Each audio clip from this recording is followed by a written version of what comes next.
Slow করতে হবে।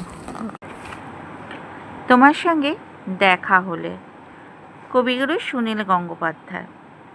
তোমার সঙ্গে দেখা হলে জিজ্ঞেস করতাম, তুমি মানুষকে ভালোবাসো না, অথচ দেশকে ভালোবাসো কেন? দেশ তোমাকে কি দেবে? দেশ কি ঈশ্বরের মতন কিছু? তোমার সঙ্গে দেখা হলে জিজ্ঞেস করতাম, গুলি বিনিময়ে তুমি প্রাণ দিলে, দেশ কোথায় থাকে? দেশ কি জন্মস্থানের মাটি, না কাঁটাতারের সীমানা?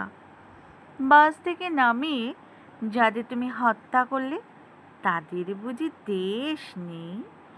তোমার সঙ্গে দেখা হলে জিজ্ঞেস করতাম, তুমি কি করে জানলে আমি তোমার শত্রু?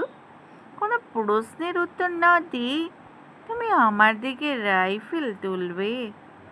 এমন ভালোবাসাহীন দেশপ্রেমিক হয়? নমস্কার।